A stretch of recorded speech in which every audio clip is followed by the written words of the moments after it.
I really enjoyed watching the latest Netflix K-drama series called Jag na Sigil, also known as The Little Women in English.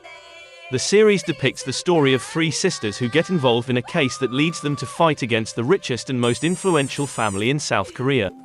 But what makes The Little Woman especially interesting for me is there are many scenes which take place in the place which I call home for more than half of my life: Singapore. Before I go on further, be warned. There will be spoilers here and there. So, for those who don't want to be spoilt, stop watching right here. I believe the first Singapore scene happens in episode 2 when one of the main protagonists, Oh In-ju, is investigating what happened to her murdered friend, Jin Hwa-young. In-ju managed to find Hwa-young's secret Instagram account, and in it shows Hwa-young at Garden by the Bay. Garden by the Bay is a nature park spanning 101 hectares or 250 acres in the central region of Singapore, just next to the famous Marina Bay Sands. It was completed in 2012 with the aim of raising the quality of life by enhancing the greenery and flora in the city. This is the reason why most parts of the gardens may be accessed for free, such as Kingfisher Lakes, Far East Organization Children's Garden,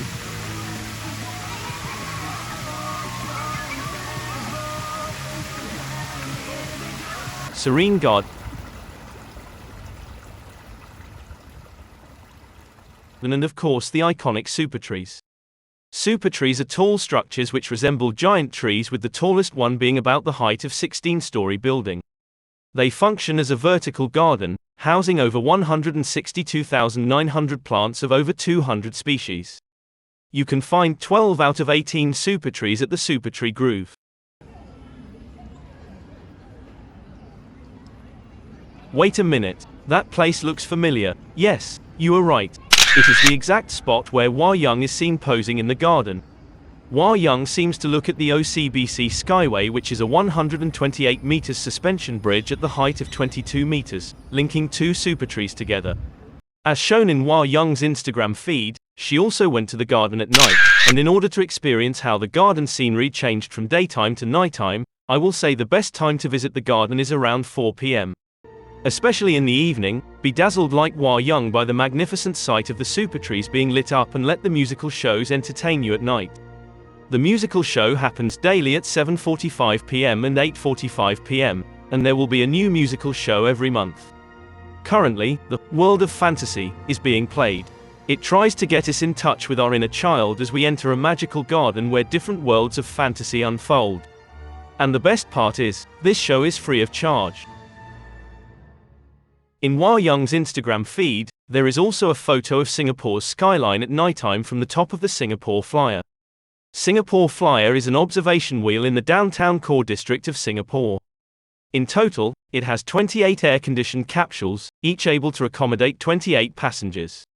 With a height of 165 meters, it gives a good bird-eye view of Fullerton Hotel, the central business district area, Garden by the Bay, and of course, not missing out the Marina Bay Sands, which can also be seen in Hwa-young's Instagram feed. Marina Bay Sand, which is currently the most famous iconic building in Singapore, is basically an integrated resort which includes a 2,561-room hotel,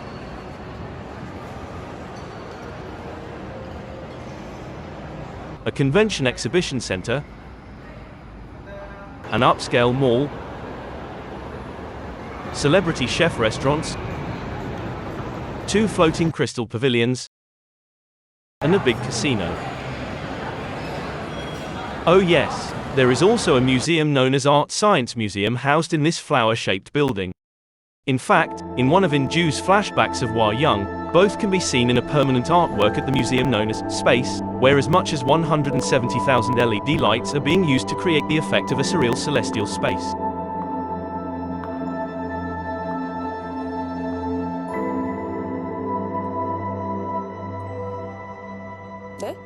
Later on, In-ju meet with Choi De-il, who found out that Hwa-young actually stole embezzled money from the company where they worked. With the stolen money, she had lived an extravagant life in Singapore. In Singapore, she lived in a luxurious property in Sentosa. Actually, I believe the show make a small mistake here, as the property is not really in Sentosa, but still, it is close to Sentosa Island and can be considered an upscale property. The property is known as Corals at Keppel Bay and it is facing Sentosa Island where popular attractions such as Universal Studios Singapore, one of the largest aquarium in the world, Sea Aquarium, and the Wax Museum Madame Tussauds are located.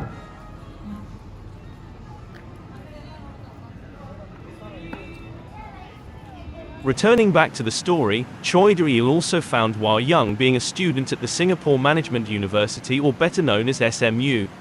SMU is not a traditional university like the National University of Singapore, as it only specialized in certain subjects. For example, it does not have the Department of Engineering, Mathematics or Geography. Nevertheless, it is quite a prestigious university as it is ranked third in Asia among all non-fully fledged universities.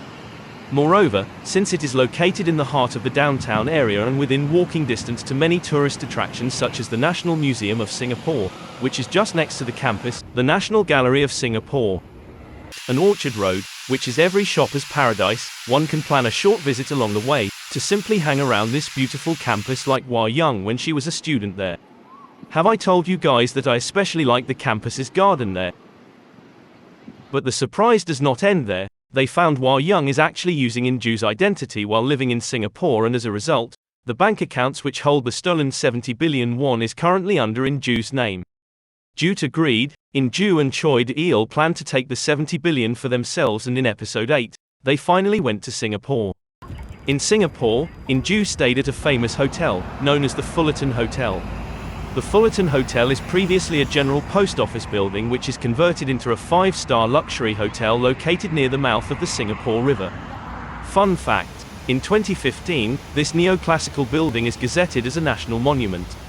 Let that sink in. How many hotels can simply boast about themselves being a national monument in this world? While in Singapore, Inju is also given a chance to visit the places in Hua Young's Instagram feed, and one of them is the Boat Quay area. In Boat Quay, we can also go to Hua Young's favorite eateries known as 1826, which is both a bar and a restaurant serving fusion foods. Remember this metal plague with an orchid design in episode 2.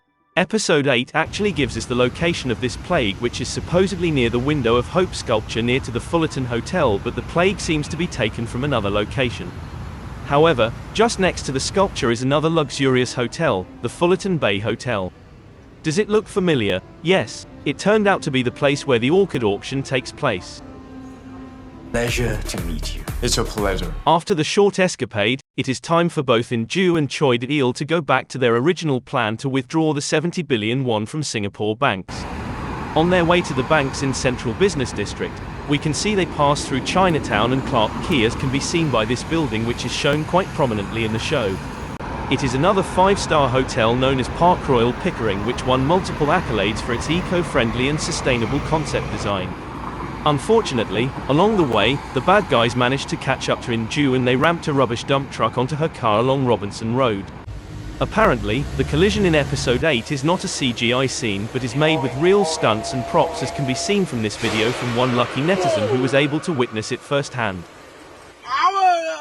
Luckily, Inju is able to survive this ordeal, and like any story where good will prevail in the end, it is time for the protagonist to head back to South Korea in order to confront the bad guys, and in episode 9, there is a short scene at the viewing mall in the Singapore Changi Airport Terminal 3 as Inju and Choi De-il part way. How will the story end? For those who haven't watched the show, you can catch it in Netflix now. Alright, we have come to the last section of this video. I have basically made a little women's map of Singapore which you can download from the link in the description below. In it, I not only mark the location of the various scenes in the series but also suggest a possible route to go to these places. I tried my best to include other interesting places along the route, such as the Ministry of Communications and Information building with its colourful windows, and Siang Hill, and various eateries along the way such as the Lau Pa Sat. Lastly, before I end this video, I would like to thank Vectezi, Vidizi, Videvo and Singapore Road Vigilante for some excellent video clips found on this video. Ciao!